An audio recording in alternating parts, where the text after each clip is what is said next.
This is Football at 4. And Football at 4 is powered by the Inside the Birds podcast. It's brought to you by Bet365. Whatever the sport, whatever the moment, it's never ordinary at Bet365. Geoff Mosher from the Inside the Birds podcast is here, which you can listen to on any podcasting platform. Just search Inside the Birds for their YouTube channel as well, as we take a look at a lot of the offseason team needs and things. As this free agent season is going to be here, we know it, less than a month away, and a lot of questions that still need to be kind of talked about here. As, by the way, today, Marcus Mariota's contract has expired, so there's another interesting team need. And we know, Geoff Mosher, one area the Eagles generally like to invest in is backup quarterback. And you wonder, with the state of the roster right now and the cap situation, can they spend money on that position, or are they going to have to go with an unknown or a younger guy in that backup quarterback role? Yeah, and don't forget off that, Mike, that Tanner McKee was a pleasant surprise last year as a day 3 pick, I believe a 7th rounder, who you wouldn't know by practice, but every time he got into a preseason game, looked way better than anyone could have anticipated. You will certainly like his development. He'll be entering year 2. I talked about this with Adam on the podcast, wondering if the Eagles, they're going to bring a veteran. That's not a question. They'll bring in a veteran, but you never know what you get with the veteran quarterback. And, Marcus Mariota didn't exactly impress in OTAs and training camp. Unfortunately for the Eagles, he didn't have to play. We don't know what kind of level he would have played at had he had to play at some extended time. So you wonder if, as they're looking for a veteran, whether it's bringing back Mariota or somebody else, if they don't want to spend as much. Mariota cost them $5 million, and pretty much all of it was close to guaranteed. He's going to make it. He was going to be on the team.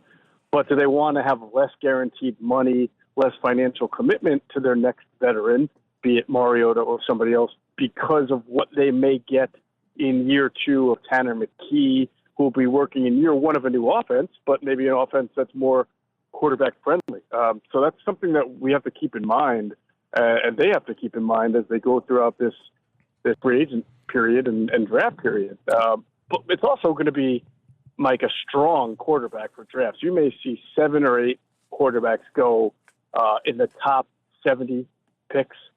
So now the Eagles did this a couple of years ago. They surprised everybody. They took Jalen Hurts in the 2nd round. They talked about the importance of a backup quarterback. I don't know if they'll want to do that again. I mean, certainly there are some elements of their franchise quarterback now has a high cap figure. He showed a little bit of regression, at least statistically, last year. Do they want to have sort of that same kind of contingency plan that they had years ago when they took Jalen Hurts as a backup? They could, because this will be a strong quarterback draft. I don't know if they're going to go that route, but I do think that there obviously shows you there are a lot of different options out there. And I think the Tanner McKee question does kind of become a curveball into it. How do they view him, and can he compete by year 2 with the backup spot? I don't think they want that, but again, you just never know what kind of quality player you're getting usually when you sign a veteran backup quarterback. Right. Well, and we do know, though, the track record of the Eagles is generally they like to invest in that position. I mean, going back to Chase Daniels and Nick Foles, and they have had that position, whether they use it for a guy to get draft picked somewhere or just in case of injury, they generally like to have a guy that they can trust in that position.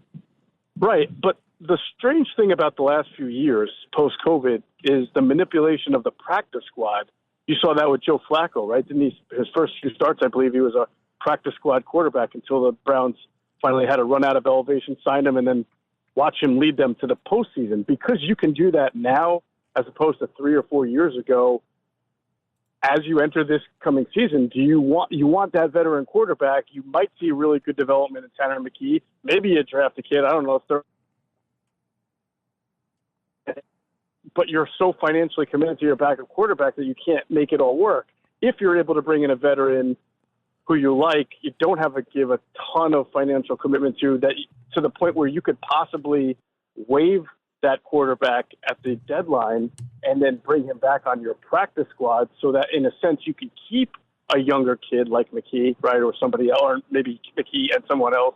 It just gives you the optionality to do that, which you didn't have 5-6 years ago. So I think that also throws another another layer to the onion in the quarterback mix. Yeah, and I guess one other area, too, on the offensive side of the ball is, at wide receiver, they gave Quez Watkins chance after chance. Do they go draft a guy and just hope again? Or do you think that's an area – now, they did bring in Zacchaeus last year. That didn't really work out. But do they go with a more veteran player in that role, or do they try to roll the dice with another young guy? What's the better route?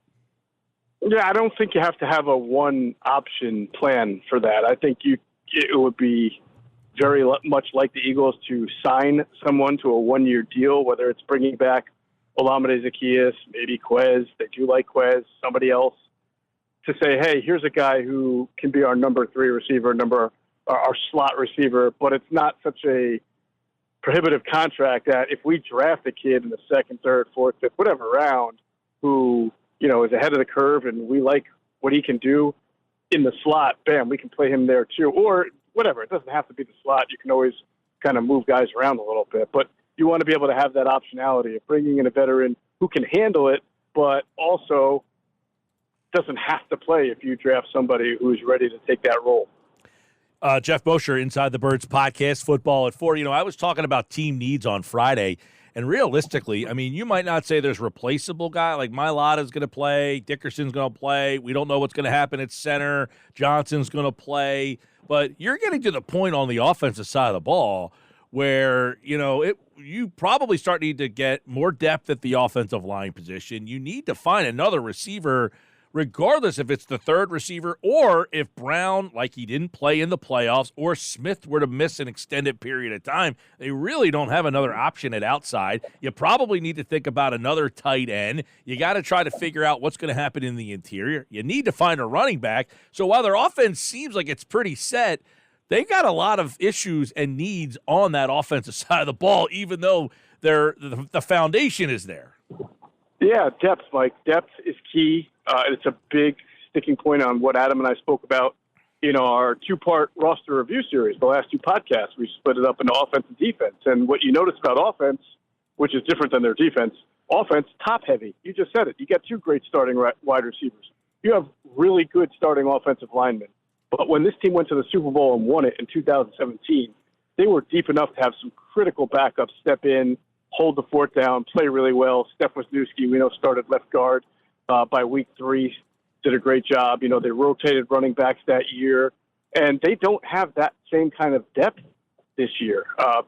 After Devontae Smith and A.J. Brown, we just talked about it. We don't even know who the number 3 wide receiver is, but if either one of those guys were to get hurt or miss 2 or 3 weeks, you don't know what you're looking at there. And same thing on the offensive line. They used to go 8, 9 deep, and you would pull guys off the bench. Big V.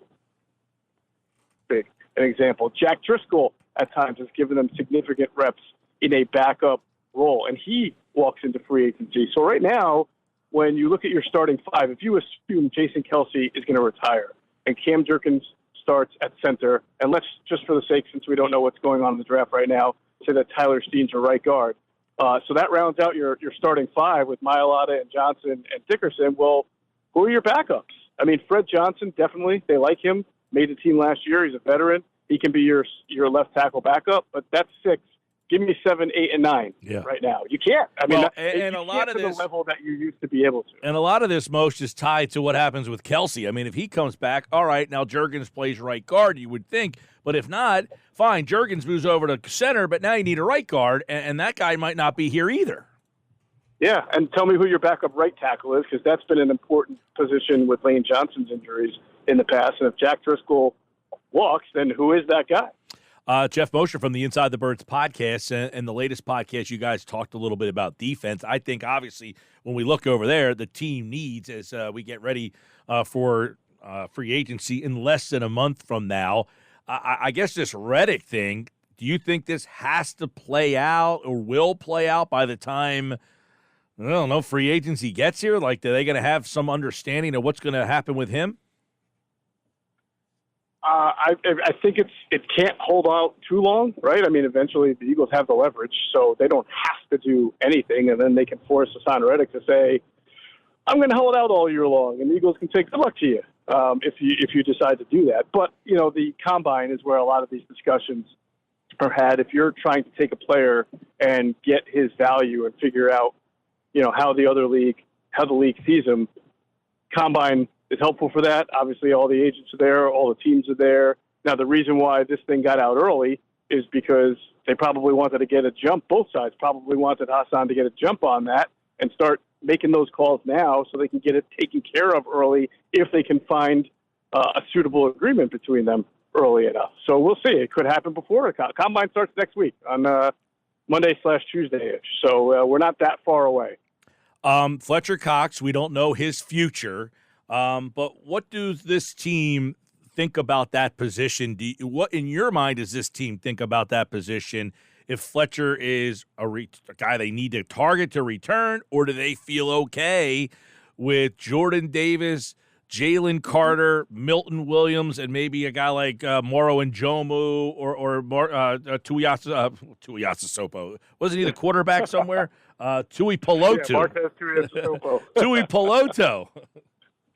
Yeah, this is probably the one position, Mike, where you look at and you say, all right, they're you could say, I don't want to call it top heavy. I mean, Jalen Carter and Jordan Davis have to still prove themselves as young players, but first-round investments have flashed at times, still have their better ball ahead of them. At least they should. But you're not saying depth is really an issue here like you're saying at wide receiver or at running back or even offensive line. You're saying, wow, you've got Milton Williams, who's been a very good rotational tackle for them. He enters year 4. Marlon Tuipulotu will enter year 3. Moro Njomu is a kid they drafted last year, I want to say last round, 7th round, right? And they liked what they saw from him. So that's 3 names right there behind the starting 2. Of course, you're going to add to the group. If you lose a Fletcher Cox, you may sign a 1-year vet, may draft another kid. But they kept 7 defensive tackles on the roster last year. Mike, remember, they had Contavious Street also at the beginning of the year, along with Cox. So that made 7. They wound up trading Street because they felt that they had good depth there.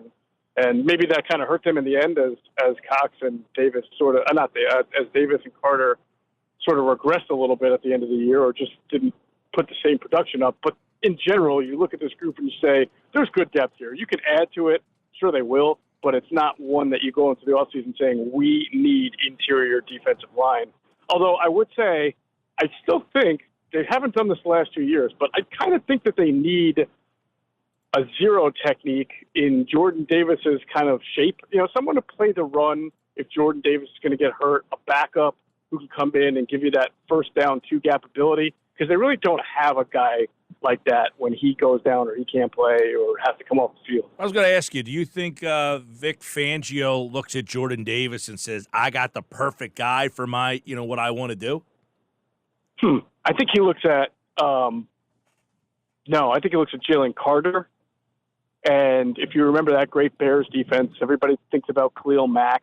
Everybody thinks about Roquan Smith, right? But Akeem Hicks was an unbelievable player for them, a great interior burst lineman that year. I think he either made Pro Bowl or All-Pro. I mean, he's a really good player. He's just had trouble staying healthy, and he may have not played last year. But that's the kind of guy that Jalen Carter could be and be even better version of, a big disruptor on the inside who can give you great pass rush and run stoppability. If Jordan Davis could become a pass rusher, yeah, maybe he could see that, but I think Jalen Carter more fits the mold of what Vic Fangio had both in Hicks and then maybe going back to his San Francisco days when he had Justin Smith on the defensive line for the San Francisco 49ers. Well, it's funny you say that because when I was thinking about when they got rid of obviously Sean Desai and it was apparent they were going to get somebody else, I'm thinking to myself, all right, you got to find a coordinator who wants to build a defense around Jalen Carter, similar to what the Rams did. All right, we got Aaron Donald. We're going to build a defense around this guy.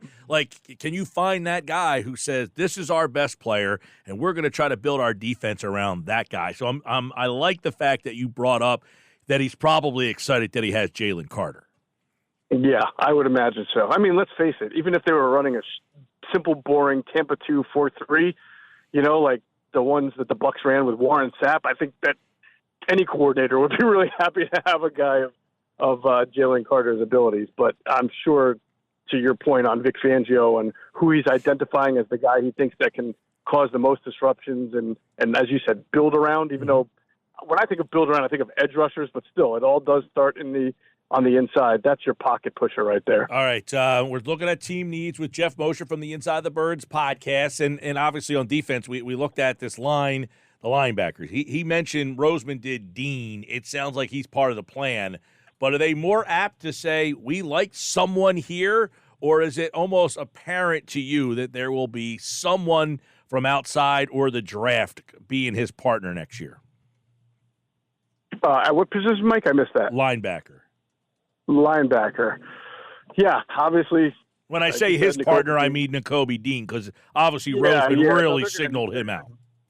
They're going to need somebody, Mike. I mean, they're obviously going to need to add to that group a lot, not just one guy. They're going to have to draft. They may have to add another veteran as well. They can't leave themselves in the same position they left themselves last year, which was, hey, that's okay. You know, if it's August and we don't really like what we have, which is their mentality last year, we'll go sign a couple of guys off the street and Zach Cunningham and Miles Jack, and, you know, one of those two will wind up working out for us, I'm sure. I can't imagine they're going to take that same approach again. Obviously, the secondary's got a lot of questions, right? But you look at Maddox and his contract situation, and then all those guys that got a taste, you know, the Eli Ricks and the Kaylee Ringos, Josh Jobe. Any of those guys to you stand out as, you know what, they got a guy that's already here? I thought Joe, really nice, and, you know, immediately when the season began, he got to play because Avonte Maddox got hurt, and they wanted to try James Bradbury at the nickel spot. So they had Jobe come out and play the outside. And then you saw some flashes, some good things, and you also saw a kid getting his first taste of NFL experience at times. But as they decided then to sign Bradley Roby and then play Eli Ricks at nickel instead and move Bradbury back outside, then you really didn't see Jobe appear again. And even when Matt Patricia took over and he felt that James Bradbury had to be benched or had his role reduced, that's when they put Kelee Ringo in on the outside instead of Jobe. So I say all that to say I really don't know what their plan is at the outside when it comes to those young kids. Is it Jobe? Is it Ringo? Is that a training camp battle? I know that teams tend to want to favor their draft picks, and because Ringo was a fourth-round pick, and not just favor, but he did do well in practice. We were told he was doing very well in practice, but I didn't hear Jobe wasn't doing well. So I kind of made me always wonder, did Ringo get that elevation to starter last year because he was a fourth-round pick, or was there something else behind it? Yeah, I don't know. But it does leave you in the situation to wonder. At least you have two kids who played last year, who showed you something. I mean, the Eagles clearly have to upgrade this position anyway. But to your point, you're asking, what about one of those young kids? Ringo and Jobe, to me, are the ones to look for. Geoff Mosher from the Inside the Birds podcast. My last question about this defense, I guess, would be, what is your thoughts on the way the Byard thing? Will he be back here? Different cap, different pay?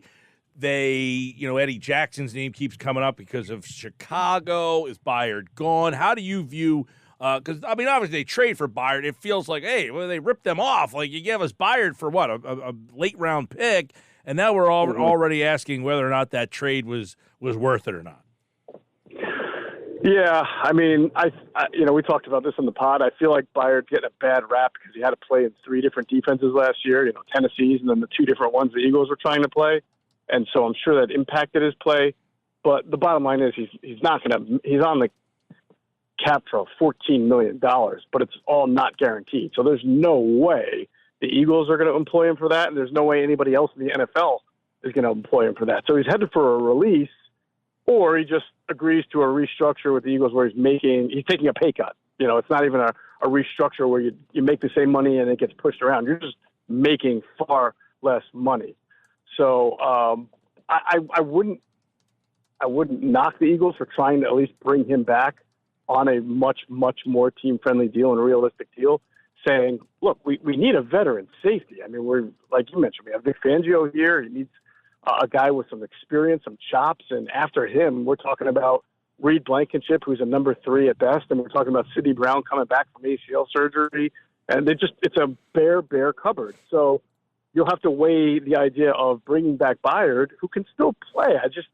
He's just not worth $14 million, versus maybe somebody who Vic already has experience with, like an Eddie Jackson who got released from the Bears. But it's the same situation. A veteran safety who's past his prime, who you're just employing to hold the fort down while you try to get younger, better talent there. Or the other option, Mike, is you go and look for a second contract kind of guy like they did with Malcolm Jenkins, like they did with Rodney McLeod, and say, let's get a really talented kid who's, 24, 25 and build that safety group around that kid instead of trying to bring in, trying to re-sign a guy who might be way, way past his prime. Okay, Geoff Mosher, we'll leave with this. Opening day in Brazil, is Reed Blankenship the starter at safety? No, I don't think so, Mike. I mean, you never know who's hurt or what kind of moves are made, but I'd be mildly surprised if that were the case. All right, Geoff Mosher from the Inside the Birds podcast, and of course the guys have plenty of off-season material, and we got plenty of off-season stuff here for Football at 4. We're getting you ready for the start of.